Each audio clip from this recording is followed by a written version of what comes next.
Hello tout le monde, comme vous le voyez, aujourd'hui on va parler tricot plutôt que d'avoir ma tête en intro. Je me suis dit que j'allais vous montrer directement ce que vous alliez apprendre à faire. Aujourd'hui on va voir comment monter des mailles pour pouvoir tricoter en rond. Chaussettes, gants, bonnets, pulls, vous tricotez des tubes en fait. Petite précision avant de commencer, il y a plein de techniques pour la première maille, pour monter les mailles pour la dernière maille et pour relier les deux côtés. Donc moi j'ai fait un choix parmi toutes ces techniques pour pas vous en proposer 15 et pour pas que ça vous fasse trop flipper si vous l'avez jamais fait. Si ça vous intéresse que je vous en montre d'autres ou peut-être que je fasse une compilation, n'hésitez pas à me le dire dans les commentaires. Et maintenant, trêve de blabla, je vous montre la fameuse technique. Donc vous prenez votre fil, il y a un côté qui sera le côté qui mène à la pelote et l'autre côté c'est le bout. Donc tout simplement je vais l'appeler le bout. Donc pour monter les mailles, la première étape c'est que vous passez le bout comme ceci autour de votre pouce, attention, dans ce sens-là exactement. Je vous remontre une fois parce que je vous aime bien, hop, on entoure autour du pouce.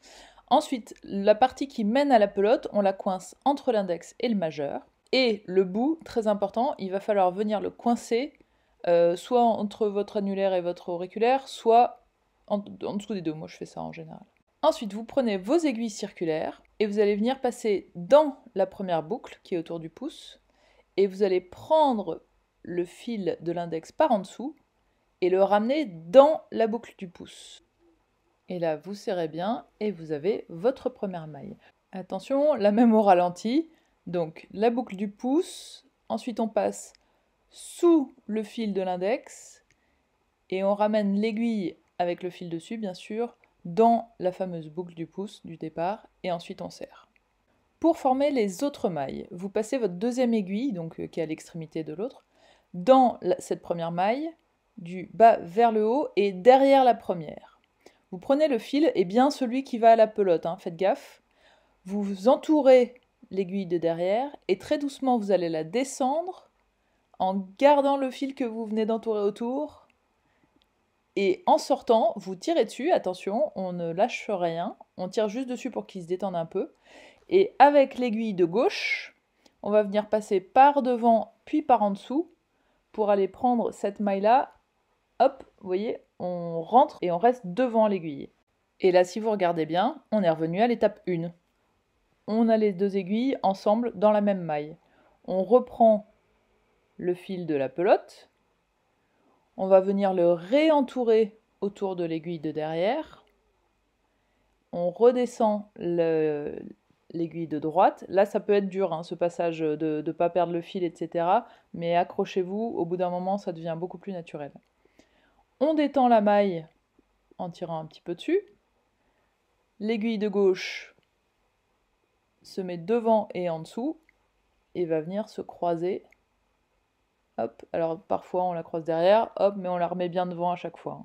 Et là, très très important, si on veut que ça tienne un tout petit peu, il faut resserrer un petit peu la maille, mais laissez bien vos deux aiguilles dedans, ça vous évitera de trop serrer. C'est un des pièges, quand on n'est pas habitué à une technique, on a tendance à être un peu crispé et donc tirer un peu trop les fils.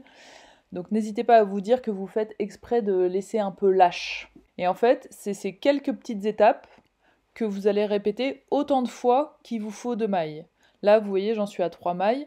Si dans le patron que vous avez, c'est 80, bah faut le faire 80 fois, etc. Maintenant, je vais vous montrer un truc qu'on fait souvent quand on est débutant.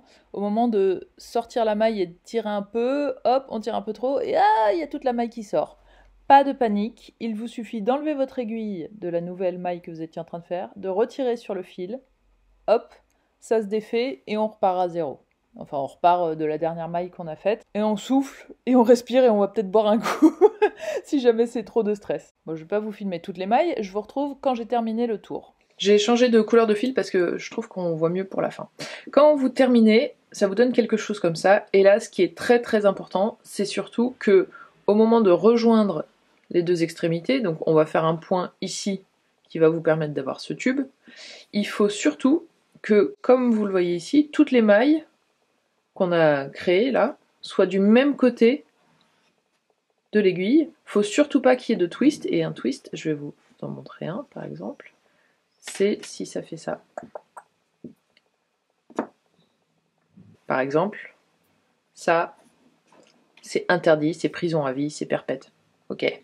Parce qu'en fait, vous allez tricoter en vrille, et vous n'allez pas avoir un tube, vous allez avoir une sorte de vriller. Alors des fois c'est fait exprès, mais 99% du temps, faut surtout pas le faire. Donc vous mettez bien vos mailles à l'intérieur de votre aiguille, toutes. Alors là ça va, ça paraît facile parce que c'est un petit diamètre, mais quand vous avez 200 mailles assez fines sur une grande aiguille, ça peut être un peu plus compliqué. Et maintenant c'est le moment du coup de relier les deux. Donc vous mettez le fil qui mène à la pelote sur votre droite. Et donc là, vous avez la première maille que vous avez créée, et là, la dernière. Votre petit fil, le bout de la laine, hop, vous le repassez derrière pour que ce soit plus facile. Et là, ça va être assez simple. Vous allez commencer à tricoter. Tac. La première maille. Vous la passez. Vous faites une maille à l'endroit. Tac. Vous la sortez comme on a fait tout à l'heure. Hop, et ça y est, vous avez rejoint votre cercle. Pour savoir où vous avez commencé votre rond, ce que vous pouvez faire, juste avant de faire cette manip, c'est prendre un petit marqueur. Alors ça peut être ça, moi je prenais des élastiques pour les cheveux, prenez ce que vous voulez, même j'ai mis des bagues à une époque.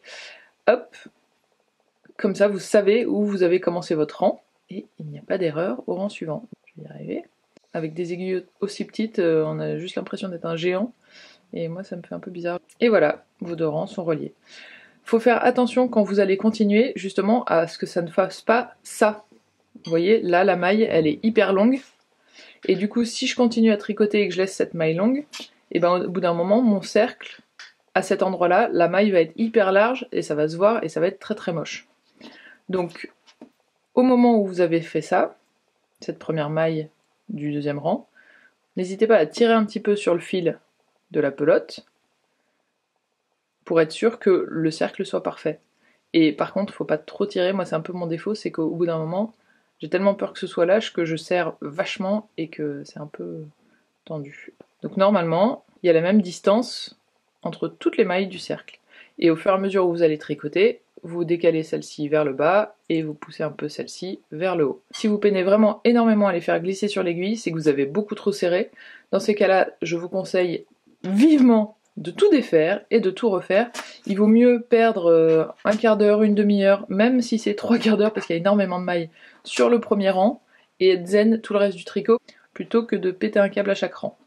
Conseil d'expérience. Et là je voulais juste vous montrer quoi faire si vous avez des aiguilles mais qui sont pas exactement de la bonne taille. Par exemple là je commence un pull pour ma filleule, il faut monter que 32 mailles, sauf que mes aiguilles circulaires, vous voyez bien que c'est pas du tout la bonne taille pour le fil.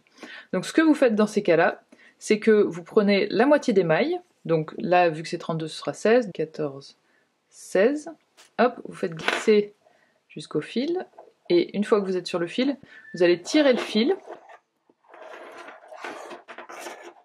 et enfiler l'aiguille, et une fois que vous avez, hop là, toutes les mailles remontées, ça ressemble à ça. Vous voyez bien que là je peux pas tricoter, donc ce que vous faites, vous prenez bien dans votre main droite l'aiguille où il y a le fil de la pelote. Puis vous allez la sortir et vous laissez vos mailles sur le câble.